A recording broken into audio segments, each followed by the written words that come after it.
붉은 눈과 머리카락, 푸른 눈과 사각턱, 커다란 체격과 흰 살결, 세계적인 스트롱맨 하프토르 율리오스 비오르손. 이 사람의 혈통은 켈트족이죠. 켈트족은 유럽 역사에서 가장 오래된 민족 중 하나이며 로마와 아주 오랫동안 대립각을 세워왔던 전사 민족이기도 했습니다. 전사들은 자신이 죽인 적의 머리를 베어 말의 목에 걸고 돌아와 자신의 문 앞에 전리품으로 걸어두었죠. 또한 위대한 족장들은 머리를 삼나무 기름으로 발라 보관해 두었다가 손님들에게 자랑스럽게 보여주곤 했을 정도입니다. 그런 그들의 문화와 서구권을 대표하는 괴물과 유령의 날인 할로윈과 관련이 있습니다. 켈트족은 1년의 계절을 여름과 겨울로만 구분했다고 합니다. 봄과 가을은 그 사이에 있는 중간지대일 뿐 진짜 계절이라고 여겨지지 않았다고 합니다. 그리고 1년을 10달이라고 여겨 새해가 11월 1일부터 시작된다고 생각했다고 하죠. 11월이 되면 모든 농사가 끝나고 겨울을 맞이해 새해가 시작된다고 생각할 수 있었던 것이죠. 그래서 1년을 10달로 이루어진 달력을 사용했으며 한 해를 4개의 기념일로 구분했습니다. 이 가운데 가장 중요한 것은 한 해의 마지막과 새해의 시작을 알리는 10월 31일 사마인 축제입니다. 죽은 자들의 영혼이 내세 여행을 떠나기 위해 인간 세계를 찾는 날이라고 하여 이때 열린 지하 세계의 문을 통해 악마와 마녀, 짓궂은 유령들과 함께 올라온다고 믿었습니다. 켈트족은 음식을 차려 죽음의 신에게 제의를 올림으로써 죽은 이들이 영원히 평온하기를 기원하고 악한 존재가 심술을 부리거나 산 사람들을 해치지 못하도록 빌었다고 전해지죠. 켈트족 마을에는 1년 내내 불씨를 꺼트리지 않으려고 노력했던 화토불이 있었는데 마지막 날에는 이 불을 끄고 켈트족 신앙사제였던 드루이드가 사람들에게 준 불씨를 붙여 1년 동안 무사 안녕을 기원했다고 하죠. 커다란 모닥불을 피워 선량한 영혼들의 여행길을 밝히고 악령의 접근을 막기도 했으며 악령이 집안에 들어오지 않고 음식물만 먹고 떠날 수 있도록 문 앞에 음식과 술을 놓아두었다고 하죠. 여기까지 보면 할로윈이 영혼과 악령과 연관되어 있어 그럴듯해 보이지만 엉뚱맞게도 여기에는 유일신을 믿는 기독교와 연관이 생겨버립니다. 로마가 켈트족을 정복한 후 기독교가 들어오면서 교황 보니파체 4세가 11월 1일을 모든 성자의 날 올 할로우스 데이로 정하면서 켈트족의 마지막을 알리는 10월 31일 사마인 축제가 교황이 정해놓은 성자들의 날의 전야제 할로윈으로 바뀌게 되었죠. 이것은 성탄절의 전날 크리스마스 이브와 같은 맥락입니다. 켈트족은 로마 제국을 만나면서 점점 사라졌고 이후 게르만에게도 밀려나면서 동화되거나 흡수되어 영국 스코틀랜드, 프랑스 브르타뉴, 일부만 순수 켈트족이 남아있고 전 유럽으로 뻗어나가기 시작했죠. 그중 영국 아일랜드 지방에 켈트족 후손이 많이 거주하게 되었는데 1840년대 아일랜드 대기근이 발생했습니다. 전염병과 주식인 감자의 흉작으로 인해 살기 어려워진 아일랜드 사람들은 기근을 버티지 못하고 대규모로 미국 등 해외로 이주하기 시작했죠. 이전까지 아일랜드인들의 주요 거주지에서만 소소하게 이루어지던 할로윈 문화가 이때부터 미국 전역에 퍼져나가기 시작했습니다.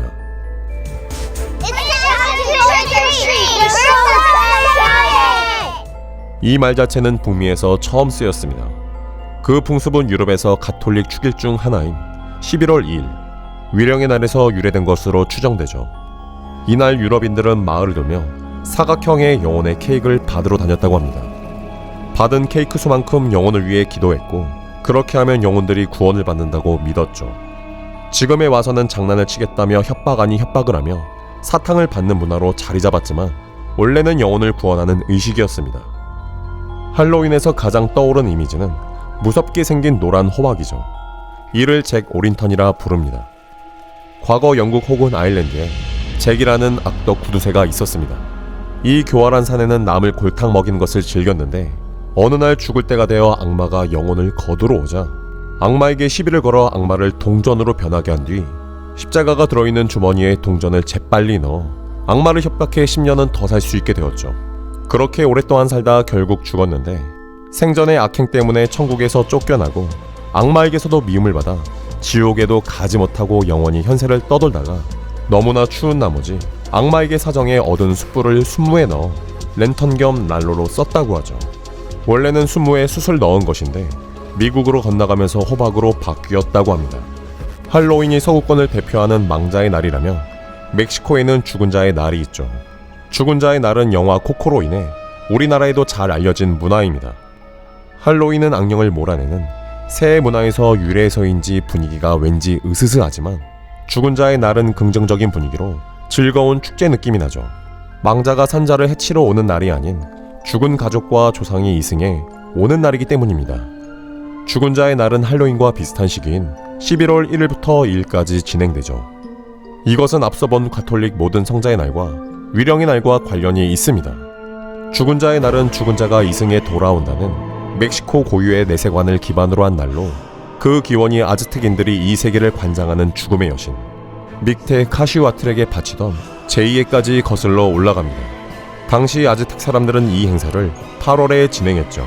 그러나 16세기 멕시코를 침략한 스페인은 독실한 가톨릭 왕국으로서 아즈텍인들의 풍습을 지워버리고 원주민들에게 가톨릭교로 개종시키려 했습니다.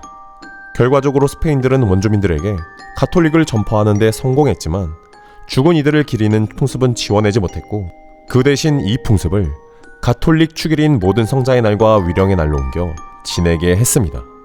우리나라와 중국, 일본, 베트남을 비롯한 동아시아 문화권에도 각각 망자의 날이 존재합니다.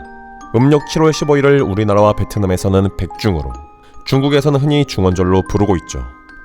일본에서는 양력 8월 15일을 오봉이라고 해 우리나라의 추석과 빗대어 명절을 보내고 있습니다. 이 세 명절은 모두 불교 법회인 우란분해를 바탕으로 두고 각국 풍속들이 혼합된 망자의 날이라는 공통점이 있습니다. 우란분해는 불교 경전, 우란분경에서 전해지는 부처의 수제자 목건련이 아귀도라는 지옥에서 고통받는 자신의 어머니를 구하기 위해 공양을 올린 것이 그 시초입니다. 부모를 비롯한 조상들의 명복을 기원하는 행사로 자리잡아 백중 때마다 행해졌습니다. 중국, 일본, 베트남에서는 지금도 백중을 크게 기념하고 있죠. 각국마다 그 형태는 조금씩 다른데 중국의 경우 사찰에서 망자를 위해 음식을 차린 뒤 법회를 열어 망자들의 노잣돈으로 쓰일 종잇돈을 태운다고 하죠. 일본에서는 단가 마일이라고 해 신도들이 절에 가는 대신 승려가 신자들의 집에 찾아와 공양을 대행한다고 하죠. 그러나 우리나라에서는 백중이 큰 기념일이 아니죠. 불교가 융성했던 신라나 고려 때는 국가 차원에서 행사가 진행되기도 했으나 지금은 불교 신도들이 절을 찾아 공양을 드리는 것을 끝으로 그 문화는 점점 사그라지고 있습니다. 죽음과 공포라는 무서운 단어가 각 나라의 축제 행사들로 승화된 문화는 자신의 행복보다는 사랑하는 가족과 주변의 사람들 또는 떠나간 이들을 기리는 행위일 것입니다.